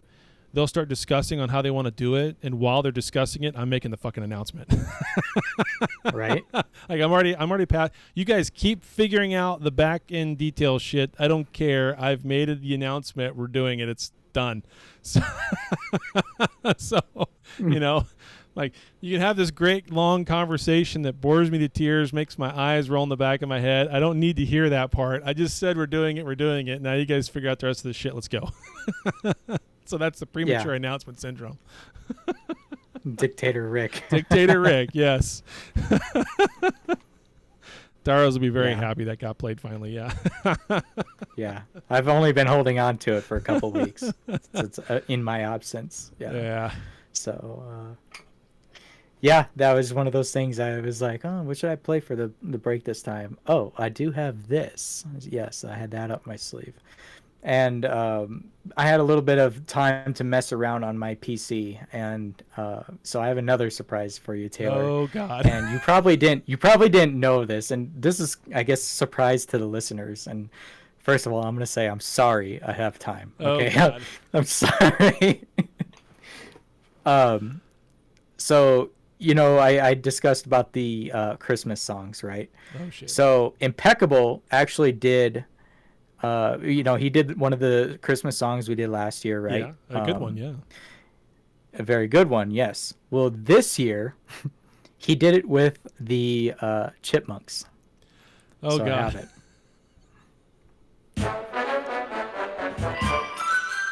Yoda, call out the scepters, wake up the NATOs and a few Tempests to grab Apoc strikers. Jump in the YOLO fleet, we need to punch right through now, For we need a little more time, right this very minute. Cannons blasting, lasers blazing, railguns just a spitting it. Yes, we need a little more time, right this very minute.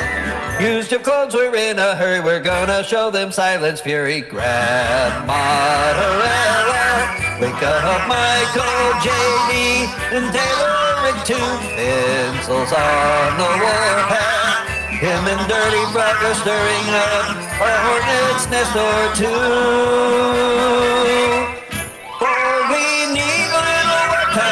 Right this very minute, cannons blasting, lasers blazing, railguns just a spitting. Yes, we need a little more time. Right this very minute, need a little more time now.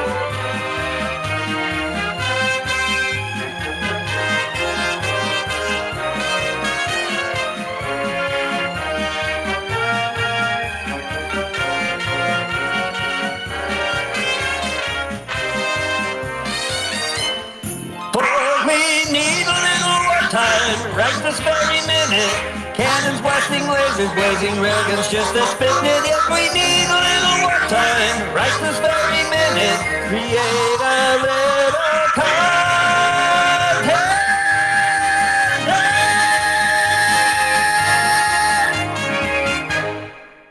Wow. Shush is on the way. That's what happens when I have literally 30 minutes just to mess around on the PC. I'm like, That's amazing. What can I do? I actually came across that on accident. I was like, you know what that sounds like? It sounds like if I were to chorus that, it sounds like chipmunks. Mm-hmm. And I was like, what should I do it to? So yeah, that was impeccable, featuring the chipmunks, and we need a little wartime. Did you see what he said? If you want to hear it again, go unsubscribe and subscribe to the YouTube channel. Don't listen to Chained. Don't listen to him. That's okay. It doesn't matter. It doesn't matter to me. It matters to Taylor now, since he's trying to get senior CC. But yeah. all in all, yeah, that was just God, that's great. I don't know how good it came through the mic though, so that would probably be a listen to in the car type thing to actually get the full quality of that one anyway. So anyway, that was my other surprise I had for you. I was just messing around and I just did that. It needs pretty to good. be adjusted. Yeah, I don't know. Obviously, I don't know what it sounds like to you guys through the comms, but hopefully it was all right, I guess. But I apologized ahead of time. I knew I needed to cover for myself, so sure. Awesome. Okay. Perfect. It sounds wonderful. Perfect pitch. It was impeccable. Speech adjusted 100 cents, and then on a second one, in making the total of 3. So the second one was 200 cents. Pitched high, as well as some voice modulation. And actually the modulation was called Share, believe it or not. So people know Share. Yeah. And then all I did was take the detune out. Yeah, there it is. Boom. It's Red One Auto-Tune. Yep. Yep. Actually, we I know. told you my secrets. If you're meeting with Saycock and you're making music, that can only mean one thing. You're hacking Crimson King's computer again. Oh, shit. Bot 5's literally going to show up to actually kill him. Not. I have to get a cardboard cutout and post it up in my barn or something. So, all right. Yeah, that was it for the surprise I had for you, Taylor. It was just a little bit of fun I had. So nice. Now, let's wind back a little bit to something that had happened this last week, and I've been seeing it's huge on Reddit. And speaking of, I'm banned on Reddit for whatever reason. My account got banned off of Reddit, so I can't see Reddit anymore. I don't care. For whatever reason, I got banned. I don't know. I have a... For hacking. We've covered this before, Rambo. Oh. It's all making sense. It's all making sense. I'll post the photo in the on-air chat. I took a screenshot of it. He was a mod on Reddit. Yeah, for the Echoes channel. Yeah, I was a mod on it. Let's see. Is it trying to send? Send. Yeah. Big and red. Your account's been banned permanently. Check your inbox. I was so inconvenienced by this, I didn't even check my inbox as to why. I just closed it. That's crazy. So I don't really check this, but I do see the screenshots that people are posting about. I guess there's some salt extraction happening over there, and it seems to be over NetEase SRP. So depending on which side you are, and it just so happens to be of this war, which side are you on the war? And because one side does it to the other, then all of a sudden they're bad, right? And we're seeing it in these people using exploits in CNDS. Mm-hmm. Right? They're still not wall hacking, but going outside the range or something. Maybe you know a little bit more about that. Well, it's Do you? going outside of the range to where now the rats inside of a CN dead are inactive and you're running it. So it's like running a rally at 300. You're doing that inside the CN dead, but it's not even that.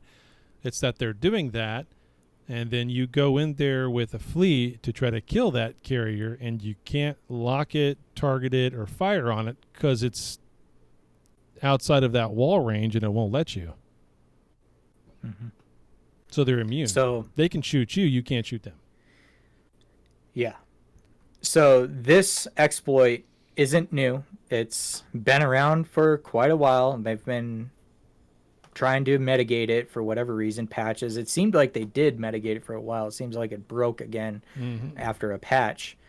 And now all of a sudden it's a big issue because somebody sent a Black Ops fleet into it and got it wiped. Right. But then NetEase SRP'd it. And I say SRP because they got their ships back. And due to this player that was using an exploit, and it was even confirmed by Cloud in the screenshots that I've seen, that hey, they know that this player was using an exploit. They know that it resulted in losses, and so therefore they're having support, all that crap, take care of the losses. But oh my gosh, if you're on the other side of the war, it's all of a sudden that this is bad. Shush bad. Now, Come if on. you know this. Shush bad, right? Yeah. But wasn't it 6 months ago we were talking about this on the other side of people using NetEase SRP, using, and actually Cinna used to be one of those people that knew on about the an other side exploit. at that point, yeah. He was on the other side. Yeah. Using an exploit, using gates or whatever the heck, and he would lose ships and then get them SRP'd through the game support, and people were calling him, oh, you have to be a whale, and you get that support because you've spent all this money, blah blah blah. This isn't new. That's what I'm trying to get at. Yeah. All of a sudden it's like, oh my gosh, this happened this last week, and now it's the end of the game, and Shush is still the baddies, and this is why you have to hate them. This is new propaganda. They're trying to use it as propaganda. I see that, but it's not new, and whatever, right? Echoes from the back seat, yeah. Echoes from the far back. Yeah. Yeah. So that was interesting over on Reddit. I'm not sure who was the smart guy to take 10 blops into a CN to begin with. You're gonna get ripped apart probably by the rats. You have no tank, but anywho, I wasn't there. The other thing going over on Neither Reddit, by was the I. way, was Bradric and Desmond are gonna write a book. They announced that this week on Reddit. They're gonna write a book together, and it's kind of like reading the life and times of Tweedledee and Tweedledum, right, Slippy? All we need, There it is. all we I'm need just in kidding, 2023 is another book. Yeah, I'm just That's- kidding, that's Bradric. all I we couldn't help need. it. And Eve Echoes is another book about whatever. You right? decide which one's Yeah. Tweedledee and which one's Tweedledum. I'm just kidding, Bradric. I couldn't help it. They post enough on Reddit. You could just compilate their the posts and read it there. Yeah, a certain somebody named Gabriel, who we won't name, Crimson King, did that very thing. 90% of his book is screenshots from Discord and Reddit. So 50%. I will correct you on that. It's 50%. Yeah. No, Teach actually, Desmond to use it's Enter. a bit more. Yeah, I don't know if Desmian watches the show, but I don't know. he does need a. I mean, the rambling paragraphs is just absolutely horrible. At least with Bradric, he actually formats the posts, and he's punctual and all that stuff. It actually is a good read, considering if it's the context behind it and all that type of stuff. So Desmian is just one paragraph, and then you get a quarter way down and your eyes roll back into the back of your head. It's like and for whatever reason he decides he doesn't. Have you ever noticed when Desmian posts salt in salt salt channels on Discord, he doesn't ever crop the chat. He never crops the screenshot, so it's just the chat. but you have to see him doing everything else, fitting aside and all that stuff. It's like, man, you're gonna make me have to zoom into each one of these. Yeah, it's not salt, right? I'm like, this is like a normal conversation that people have, and he's posting it into salt mines. Yeah, I've learned to not look at those. By the way, now it's just like, I don't oh, even go to that channel. oh, they followed up on it. Yeah, I'm not gonna read that.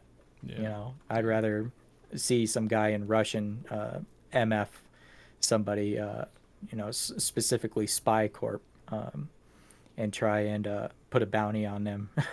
Oh yeah, let's because talk of about CE. that. No, that's UF. Oh my god, they killed me in Cobalt Edge. They gotta die. I'll pay all this money for them to be attacked. Yeah, so a Russian guy, and this could be a case of RMT right here. So he's gotta be careful. But this is a Russian guy in UFCG who got pissed off with SPI, SPAI, the Spanish Inquisition guys, and said he'd pay 4,000 real dollars. I don't think he meant rupees. To he said U.S. dollars. U.S. dollars. If someone could take out SPY, if they could just go kill all their SOV. And I was like, sign me up, send me the check, and I'll go. $4,000, you bet. I'll spend a whole week. Damn. I'll take the week off. It's fine. Yeah, you'll take the week. It's a paid vacation. It's paid right vacation and $4,000. You get Let's paid go. to play the game. Yep. I'll do it. Yeah. And so that was next level salt right there. And yeah, what can you do about that, right?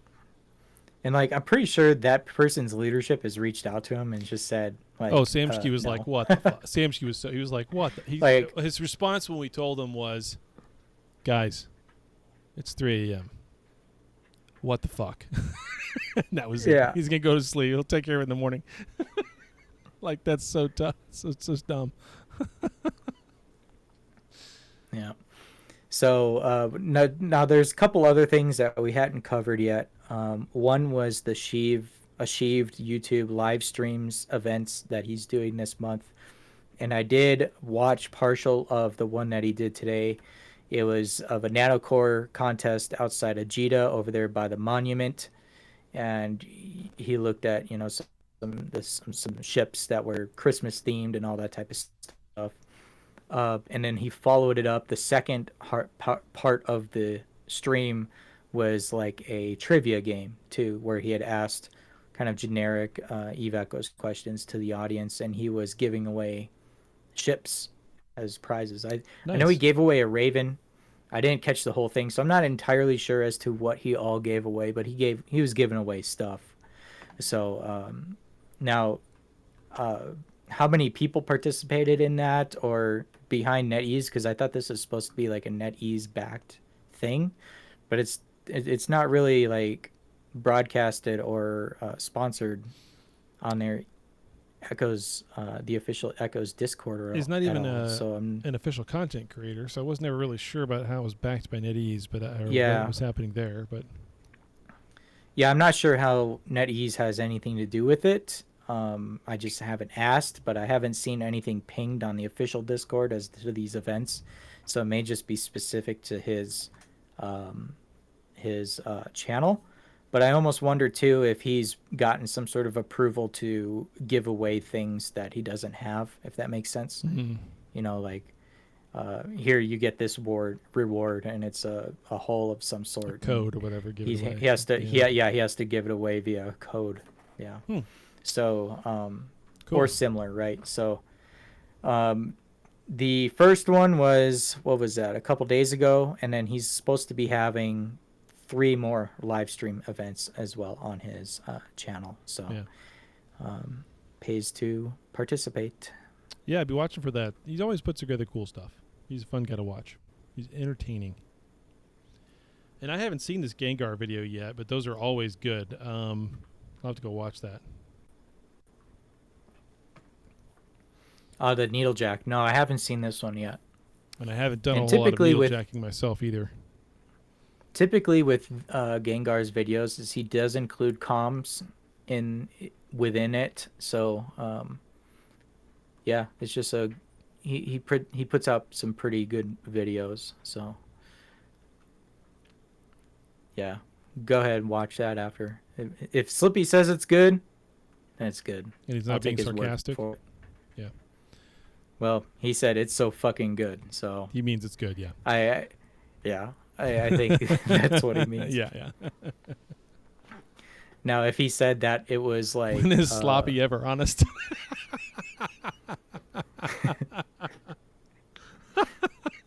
now if he says it was like giga ultra noob good, then Yeah. you know that he's being like, yeah, rip. Okay. Oh wow, nice.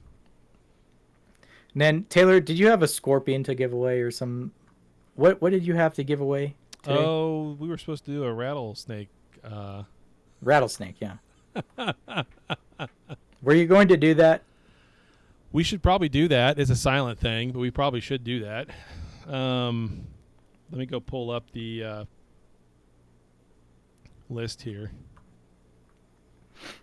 It's only on the Discord, so it shouldn't take you that long. Yeah, I know. So I'm going to pop it over here. I'm going to go pop it over here. I'm going to go find like the wheel of names.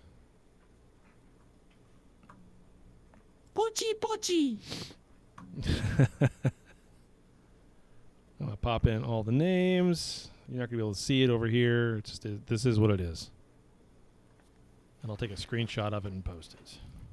When was this raffle even done? Was this thing from like 2 months ago or what? Yeah, this is from people signing up for it, turning in a debris, I think, for when we were doing the push on some more supers, and that's how you got your name in the raffle, was just turning in one debris. And then it was a rattlesnake, yeah. So here we go. All the names are in. I hit tap or spinning. Like I said, I'll take a screenshot of it. This is a rattlesnake for silent, somebody in silent, and I don't know who this player is, but it's all fives. 555 has one. 555. I don't know who the hell. One. I don't know who that is. Here it is. Boom. Okay. They gave away a rattlesnake. They got a rattlesnake, I mean. Yep. So I will ping Hayu in that, so he knows. Watch them not be in corp anymore. Oop. Rip. What is Okay. Hayu not on the server? There we go. I know he's on the server. So there you go. Interesting. There's your winner. Damn it, so close, Jane. Interesting. You were Okay. 666, yes.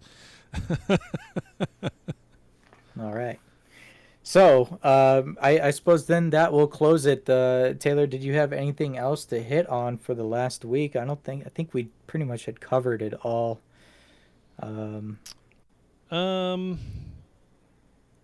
Yeah, I think so for the most part. I don't think there was anything else major other than being able to kind of go and look at this. I'll post this here too in the main Discord or chat we're talking about, just so everybody remembers where we're at here. Yes, we're just past the 1 year anniversary. Razzle dazzle, 132, almost 133 trillion. CC team, which is now packed whoever, everybody else on the map, right? 40 trillion. So that spread is really close to 100 trill spread. Really close to 100 trill spread, which is an interesting stat for a lot of reasons. Because if you recall, Mr. Pay to Win made in one of his speeches during one of our firesides that we would not quit. We wouldn't even think about quitting. We wouldn't think about stopping. We wouldn't even think about anything until we hit 100 trill. And everybody thought it was 100 trill in damages, but it's not. It's 100 trill in spread. Yeah. So even with that said, that spread's almost there. Yikes.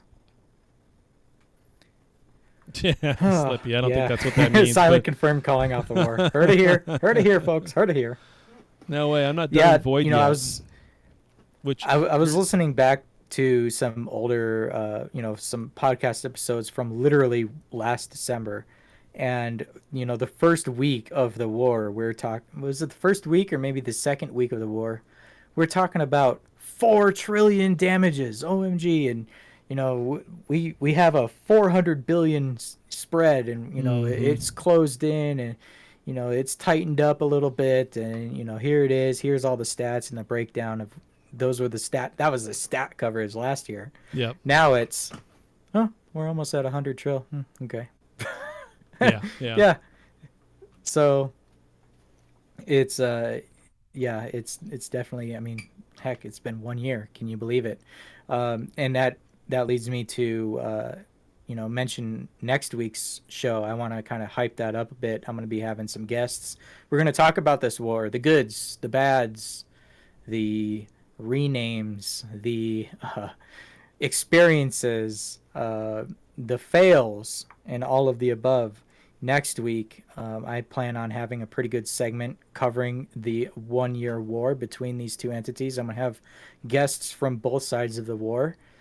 So stay tuned for next week. And that will most likely be an EU-friendly show, by the way, Taylor, to prep you on that. Okay. It'll most likely be EU for our guests that we will be having online, or on the show, I mean. And as well as I have another kind of a mini game show that I want to do for next week that we'll do next week. So kind of hype up the show for next week. It's going to be a good show already. And we'll do it in EU time. So EU prime time, I guess you could say late EU time. So that is all I got.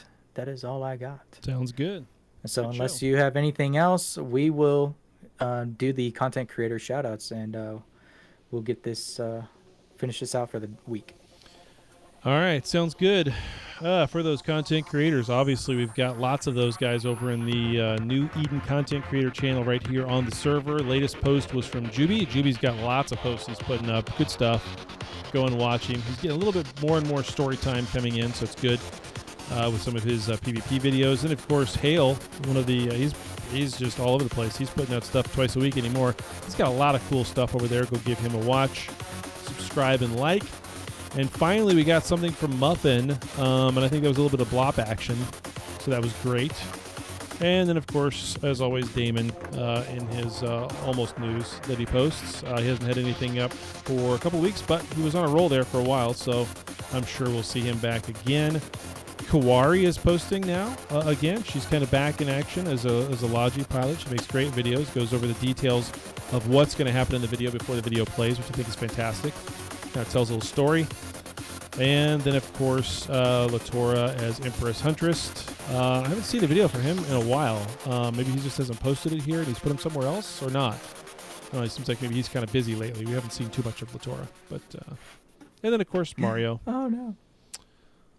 Mario. And Deceived. All right. Deceived doesn't really post over here, but I thought he had access to, doesn't he? He's on here. And I think he had posted it the last time in a general chat on one of his streams or videos. Something about, why Eve Echoes is genius and underrated. Gotcha. So that was a 20-minute or so video to watch there. All right, so that finishes our show, and I see that Kansas City is losing right now. So Taylor, you'll have to tune into the football game to give them good luck, and they'll most likely come out on top. There's still plenty of time in that quarter. So, but anyway, looks like. Thank you everybody for joining, and we shall see you next week. EU Primetime 07 out there. See you guys. Countdown.